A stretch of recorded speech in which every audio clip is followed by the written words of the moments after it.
नमस्कार, छायाज रेसिपीजमध्ये आज आपण गव्हाच्या पिठापासून खूप मस्त असा नाश्ता बनवतोय। मिक्सरच्या भांड्यामध्ये मी 1 कप गव्हाचं पीठ घेतलंय। यामध्ये पाव कप रवा घालायचा आहे आणि एक मोठा चमचा यामध्ये बेसन घालायचं आहे। 1 टेबलस्पून इतकं बेसन यामध्ये घातलं। बेसनामुळे रेसिपीला रंग छान येईल, त्याबरोबर चवसुद्धा खूप छान येईल। यानंतर यामध्ये 1 चमचा साखर घातले आणि आता हे सगळं साहित्य मिक्सरला आपण एकदा फिरवून घेऊया। तर हे असं मिक्सरला फिरवल्यामुळे रवा गव्हाचं पीठ सगळं छान एकजीव होईल आणि रवा बारीक सुद्धा होईल। आता हे आपण एका बाउलमध्ये काढून घेऊया। आता यामध्ये मी पाव कप दही घालते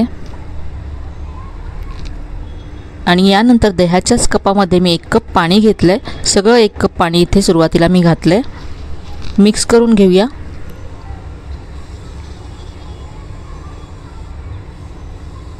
तर आज आपण इथे इन्स्टंट गव्हाच्या पिठाचा डोसा बनवतोय। इथे मी आणखी पाणी घेतलंय। थोडं पाणी घालत हे मिक्स करत जायचं आणि सगळ्या गुठळ्याच्या काढून घ्यायच्यात आणि नेहमीचं जसं डोशाचं पीठ असतं त्याप्रमाणे स्मूथ हे पीठ तयार करून घ्यायचं आहे। तर असं हे पीठ मी तयार करून घेतलंय। आता याच्यावरती झाकण ठेवायचं आहे आणि हे 15 ते 20 मिनिटं झाकून बाजूला ठेवून द्यायचं आहे। तोपर्यंत आपण मैसूर मसाला डोशाची चटणी तयार करूया। तर इथे मी 2 लाल मिरच्या पाण्यामध्ये भिजत ठेवल्या होत्या 15 ते 20 मिनिटं।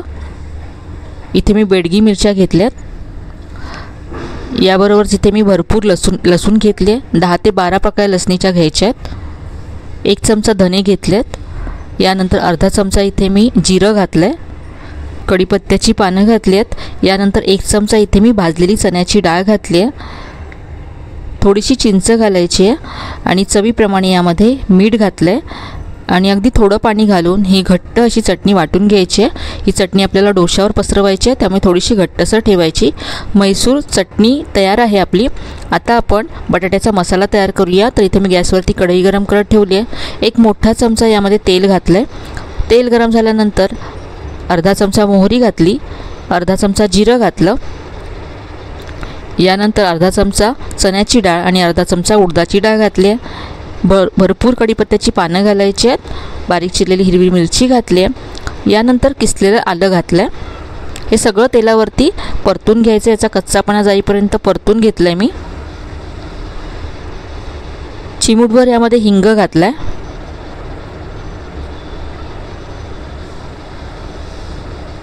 आता यामध्ये कांदा घालायचा आहे। तर इथे या भाजीमध्ये या मसाल्यामध्ये कांदा थोडासा जास्त घातला जातो, त्यामुळे 1 मोठ्या आकाराचा कांदा इथे मी घातला। कांदाचा उभा चिरून घेतलाय।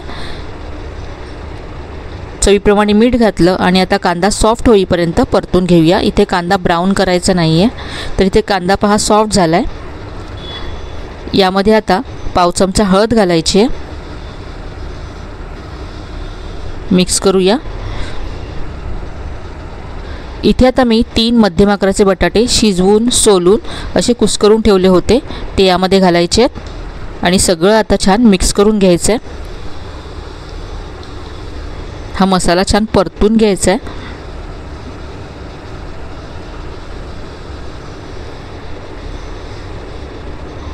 2 ते 3 मिनिटं हा मसाला मी परतून घेतला।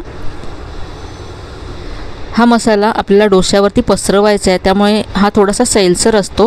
तर यामध्ये 2 चमचे पाणी घालायचं आहे।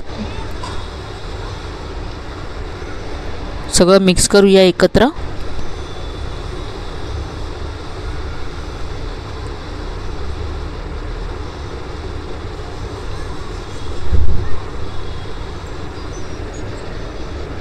तर हा आपला मैसूर मसाला डोशाचा जो मसाला तयार आहे। वरून बारीक चिरलेली कोथिंबीर घालायची आहे। सगळं एकदा मिक्स करून घेऊया आणि आता गॅस बंद करूया।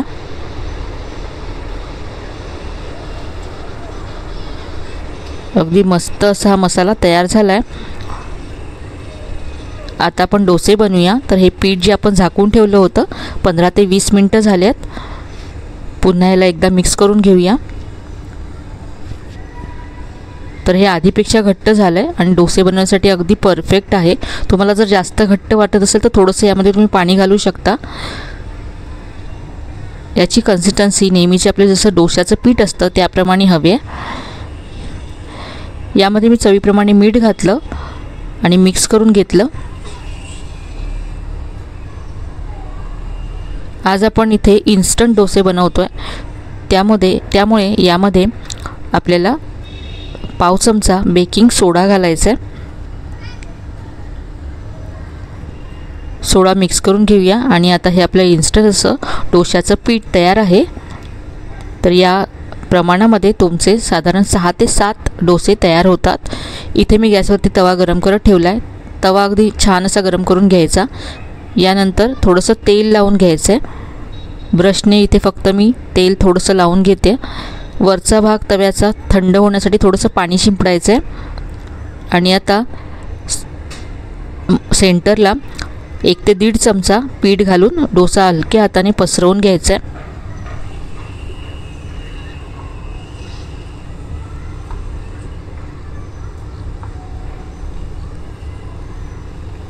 मीडियम फ्लेमवरतीच हा डोसा भाजून घ्यायचा आहे। तर इथे आता डोसा वरून ड्राय झाला आहे। आता इथे बटर किंवा तेल लावून घ्यायचं आहे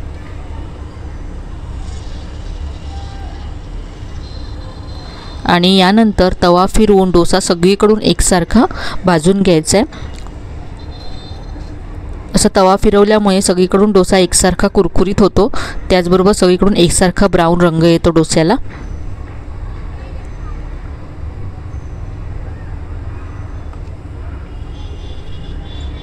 तर हा डोसा आता छान असा क्रिस्पी झाला आहे आणि रंगसुद्धा बदलला आहे, ब्राऊन झाला आहे डोसा। तर यावरती आता जी आपण म्हैसूर मसाल्याची डोस्याची जी चटणी तयार केली होती ती पसरवून घ्यायची आहे। यावरती आपण जो बटाट्याचा मसाला बनवला तो घालायचा आहे।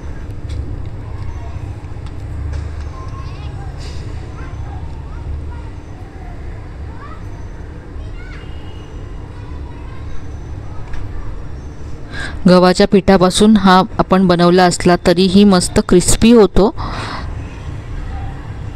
काढून घेऊया।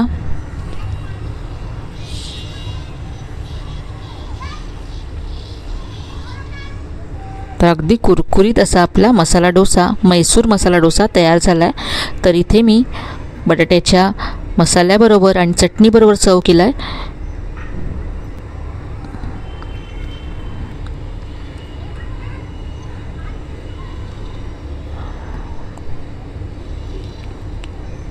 तर अशा पद्धतीने तुम्ही इन्स्टंट म्हैसूर मसाला डोसा घरच्या घरी बनवू शकता। इथे मी तुम्हाला आणखी एक डोसा बनवून दाखवते। पहिल्यांदा जरी बनवत असाल तर तरीही अगदी व्यवस्थित असा हा डोसा तुम्हाला पसरवता येईल।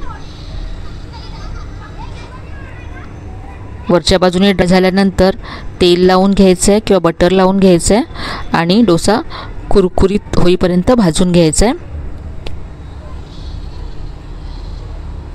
तुम्ही या डोस्याची जाळी पाहू शकता आणि पाहूनच तुम्हाला कळत असेल की हा डोसा किती क्रिस्पी झाला आहे।